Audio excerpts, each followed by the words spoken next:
discover how to turn your dreams into reality with the power of belief. This video will guide you through the teachings of Neville Goddard, unveiling the golden rule that will dissolve the barriers between your imagination and the tangible world. Learn to harness the supreme power of your mind to shape the universe around you. Prepare yourself for a journey where the impossible becomes achievable. Don't miss the conclusion to fully grasp the transformative message. Your imagination is your reality. You see, the reality of this world is something we, as human beings, create with our own minds. It's astonishing to think that everything surrounding us is the outcome of our imagination. Tonight, I'm thrilled to share how you can take what already exists within you and turn it into something real, something tangible. I believe your life is essentially the manifestation of what you imagine. Your actions, your thoughts, everything manifests into your reality.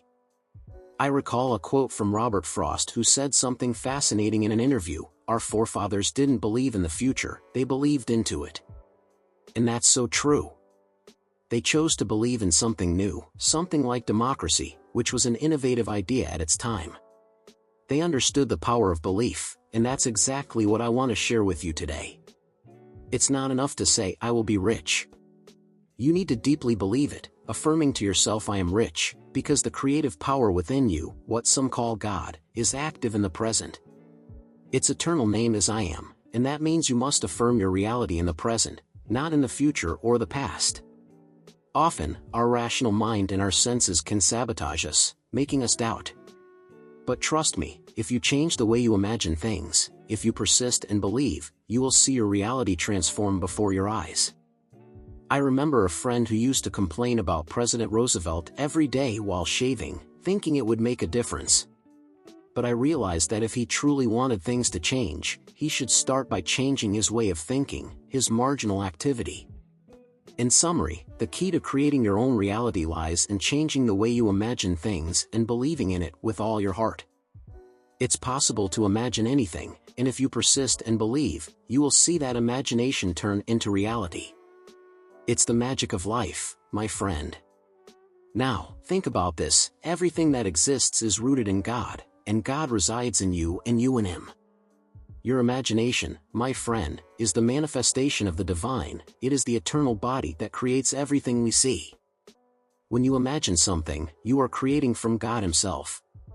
It's as if you were drawing something from the divine treasury that is Jehovah, and that is a crucial piece of the puzzle in the story of Jesus, a deep mystery that is only revealed when you realize through personal experience that He is, indeed, a representation of your own wonderful human imagination. You've heard that God speaks to man in dreams and reveals Himself in visions, right? Now understand that a vision is like a waking dream, as if we were living something that has not yet happened. A dream, on the other hand, occurs when we are in a state of not being fully awake. I remember a vision I had a few years ago. I was spiritually transported to one of the early mansions on Fifth Avenue in New York at the beginning of the last century. There, I witnessed 3 generations. I saw the eldest man share his grandfather's secret. He said, "My grandfather used to stand on a vacant lot and say, 'I remember when this was just a vacant lot.'" He painted a vivid picture in his mind as he spoke, and over time, that became reality. He lived his entire life that way, turning into reality what he first imagined. Here's the crux of the matter: everything that exists in our external world began as a subjective creation. No matter what it is, desire is the vacant lot where you can build your realizations. When I say "I remember when this was just a desire," I'm indicating that I am now in a different place, where that desire has materialized. I remember when you were poor, meaning I lifted you out of poverty and placed you in prosperity. I remember when you were sick, indicating that I healed you and brought you to a state of health. I remember when you were unknown, implying that now you are known. By changing the image I have of you in my memory, I can now remember when you, with all your fame and wealth, were completely unknown, were financially ruined. That was the grandfather's secret to success. That's what I learned through that vision. Do not underestimate this idea just because it came to me in a vision. In the 12th chapter of the book of Numbers, it is said that God speaks to man through dreams and reveals Himself through visions. If God chooses to speak to you through visions and dreams, then, What could be more important than remembering and giving meaning to your dreams and visions? There's no comparison between the morning newspaper or any book you might read and the wealth of wisdom that can be extracted from your nocturnal visions, for they are instructions directly from the core of your being.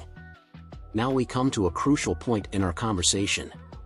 God within you communicates through your dreams, just as it happened to me when I was transported in time to that luxuriously decorated mansion at the turn of the century, as an invisible spirit to those present.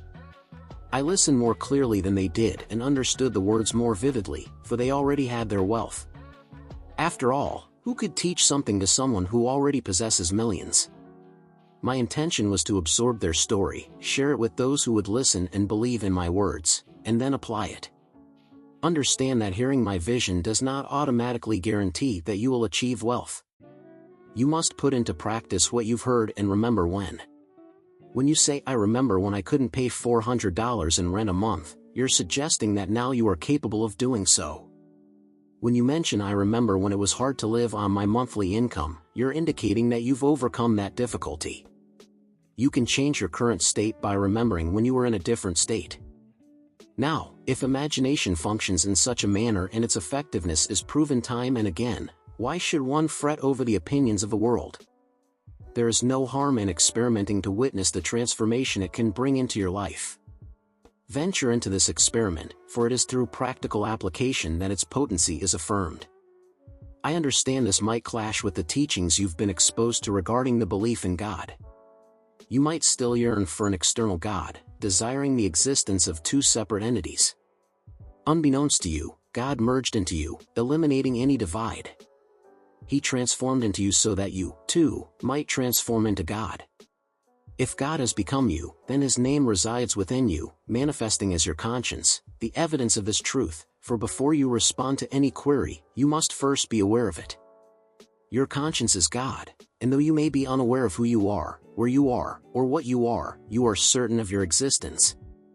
When you blindly follow what your senses and reason dictate, you might perceive yourself as limited, unwanted, overlooked, and mistreated, with the world around you affirming these beliefs because they are the manifestation of your peripheral activity. If you fail to see that your consciousness is the cause, you tend to blame others, yet the truth is, the sole cause of events in your life is your peripheral activity. There is no other cause. If you believe in the horrors of the world as presented in newspapers and on television, your belief contributes to the perpetuation of these horrors. Believing in scarcity leads you to acquire more than you need, fueling a peripheral activity that keeps you in fear. Scriptures teach us not to let our hearts be troubled, to be fearless, and not to succumb to fear. If fear were eradicated, there would be no need for psychologists or psychiatrists. Indeed, many of their theories are volatile and constantly evolving. Every day, these disciplines alter their viewpoints and often disagree on how humans should navigate life. Remember, this vast world exists within your human imagination, and you can manifest any desire by believing it already exists. First, you must clearly define your desire. Then, create a mental image that satisfies you. Imagine your friends are with you now, discussing the fulfillment of that desire. It could be a cocktail party or a dinner in your honor, or even a quiet gathering for tea. Formulate this scene in your mind. Believe in the reality of this scene. This invisible state you're forming will produce the objective state you desire. For all objective reality originates solely in the imagination. Everything around you, including the clothes you're wearing now, the chair you're seated on, and the environment you're in, were imagined before they became reality. Imagination is the creative force behind everything that exists. If you don't believe in this, you'll be lost in a state of confusion. There is no true fiction. What is considered fiction today may become reality tomorrow. A fiction book written today is a manifestation of the author's imagination and can eventually become reality. If you research thoroughly, you can uncover the facts behind fiction stories. Not all facts are documented because not all thoughts are written down, but everyone imagines. When someone feels unjustly treated and desires vengeance, they can cause significant changes in the world because, according to divine law, all things are interconnected. You cannot contain the force emanating from someone's imagination because, behind the mask they wear, you are one. Begin to be aware of what you're thinking. For as you think, you imagine. Only then can you truly align with your goal. If you lose sight of this goal, you may be swayed by external opinions. However, if you remain focused on the consciousness of your destiny, you will not fail. The beginning of your journey is also the starting point. When you tell me what you desire, you need not worry about explaining how it will come to pass, for neither you nor I know the means. Just tell me what you desire so I can hear you affirm that you already possess it. Avoid detailing how your desire will be realized, for I must first dismiss that thought before replacing it with your desire. People tend to talk too much about their problems, enjoying complaints, often not realizing that all they need to do is clearly state their desires. If you believe that imagination creates reality, you will never cling to your problems, understanding that by doing so, you only perpetuate them further. Believe that your desire already exists, just as our founding fathers did when creating democracy. They had no contemporary example of democracy but understood they could create something new. Democracy is a challenging form of government, and to enjoy it, you must keep that consciousness alive within you. It is the most complex form of government where you have the freedom to express your opinion. Therefore, if you wish to maintain the freedom of democracy, you must be constantly aware of it. If you follow this law, you need not disclose what you desire. Just believe it is already yours, even if your rational mind and external senses doubt it. If you persist, your assumption, your desire, will manifest as reality. Your creative power is limitless, and all is possible for the one who believes. Imagine the immense power this bestows upon you. You need not be an exemplary, good, or wise person, for all is possible when you believe what you are imagining is true. This is the path to success. I believe anyone who has achieved success in their life lived as if they were already successful. Living in that state, they can acknowledge those who helped them achieve success but may deny they always knew success was inevitable. That inner awareness attracted the necessary help.